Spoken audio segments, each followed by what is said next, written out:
谁篡改了《道德经》？黄老智慧的三次浩劫与失落的民本思想。大家有没有想过，《山海经》其实不只是神话，在《大荒经》和《海外经》里，那些简单的字句，很可能还保留着伏羲氏时代最早的文书痕迹。在《山经》里，对矿藏、物产、食物和药理的详细描述，又隐约透露出神农氏时代文字与知识的进步。而在《海内经》中，对大洪水之后的情况，还有派人各地勘察、救援的记录，看起来就像是夏朝留下的文书片段。但是问题来了，如果这些零散的线索都是真的，那么商代之前本来应该有大量完整的典籍，他们最后都去哪了？今天我们手里到底还剩下多少呢？什么是黄老之学？黄老思想不是单指黄帝和老子两个人，而是从黄帝一直到夏、商、周三代，长达3000年的治理智慧。它的核心是道法自然，顺应人心，是一套明本治国之道。李耳被称老子，只带了一些笔记出来，但其实那只是黄老之学的九牛一毛，郭店楚简更只是民间残存的零星遗文。那么，为什么整个黄老之学的大量典籍，最后几乎消失了呢？第一次浩劫，周朝的收藏禁锢。失道以而后德，失德而后仁，失言而后义，失义而后礼。夫礼者，忠信之薄也，而乱之首也；前事者，道之华也，而愚之首也。治道废才依德，德垮了才靠仁，仁倒了才仗义，义断了才用礼。所谓礼，是停了忠信而开了乱言，愚蠢的用套路模仿表象。这段话其实就是周初黄老对周公姬但大力推行礼制的一种尖锐批评，也显示出当时的知识分子非常清楚知道是怎样一层一层演变下来的。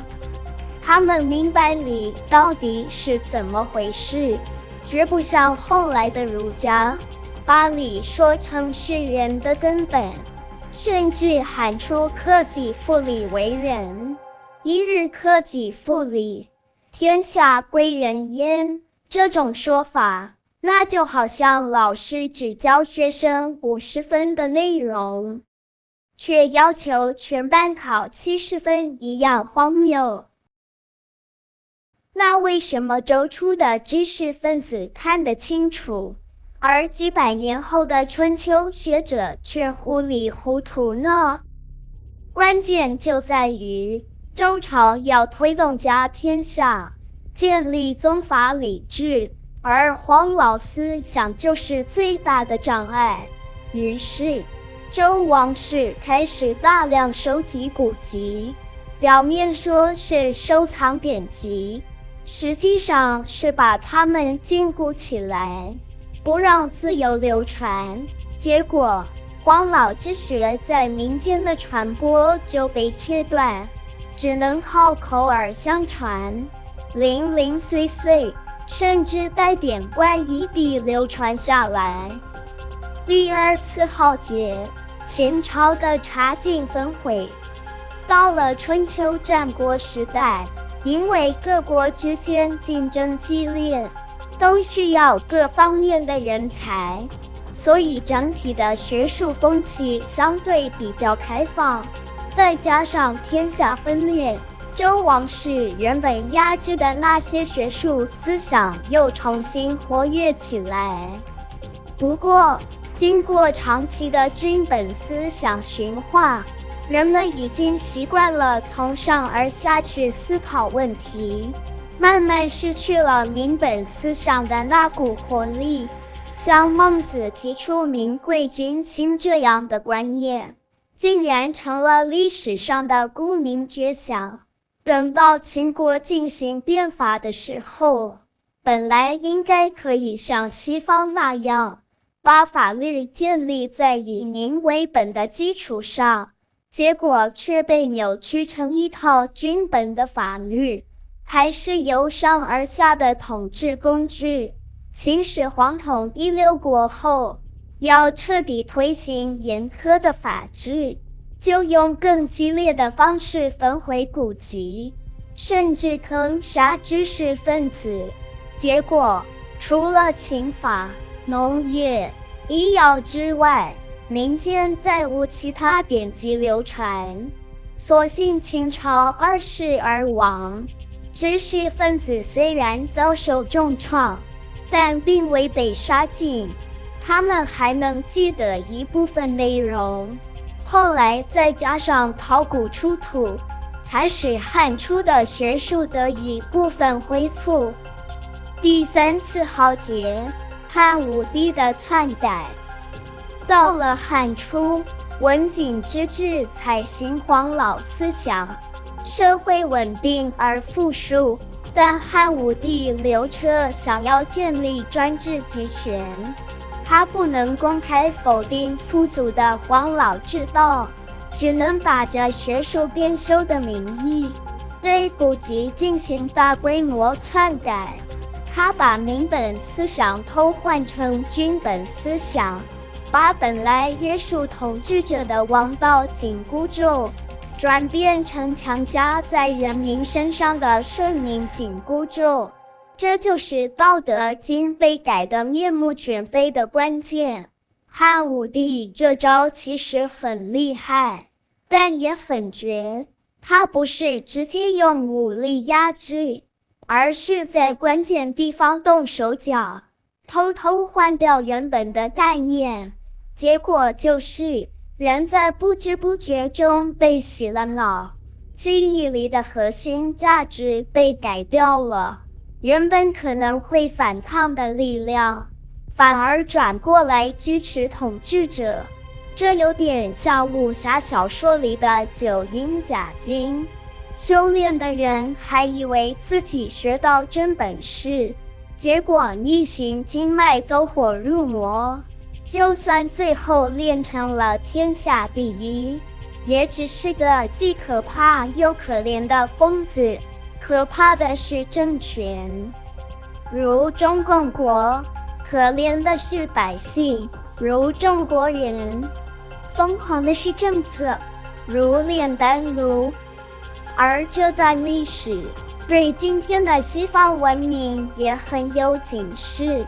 因为西方现在正处在一个关键阶段，如果执政者用同样的手法，悄悄地改变人们的观念，那么民众就会在不知不觉中把本来属于自己的权利拱手交出，甚至还会为剥夺他们权利的独裁者喝彩。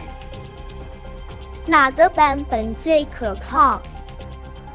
那我们今天要怎么判断正确的版本呢？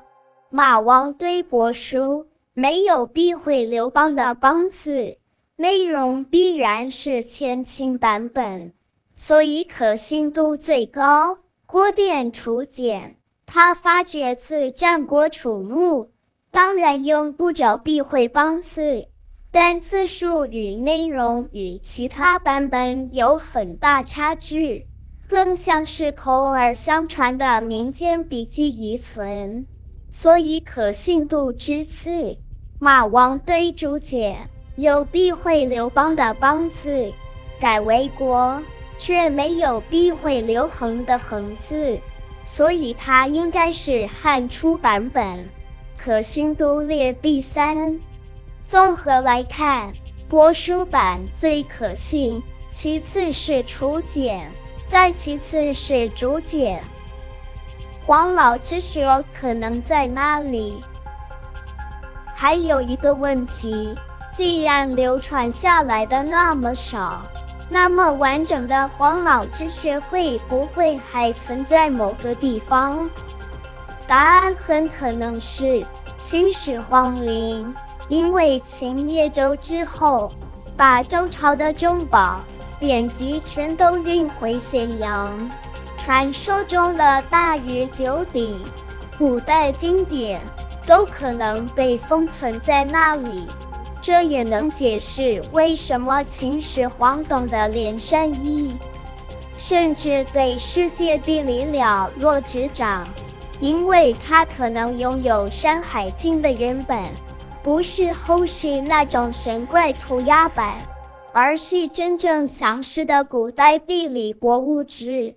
更有理由相信，那里还藏着更多更完整的黄老经典。总结：黄老之学其实就是华夏文明在健康时期的民本之道，可惜它在文明腐化的初期，接连遭遇了3次大浩劫：周朝的禁锢、秦朝的焚毁，还有汉武帝的篡改。这3步棋目的都一样，要彻底封杀民本思想，好让君本思想大行其道。因为只有这样，独裁者们才能够为所欲为。今天我们手上能看到的《道德真经》，只不过是李耳留下的笔记，仅仅是黄老之学的冰山一角。汉武帝与汉儒编著的《道德甲经》，更是独裁者们驯化百姓的毒药。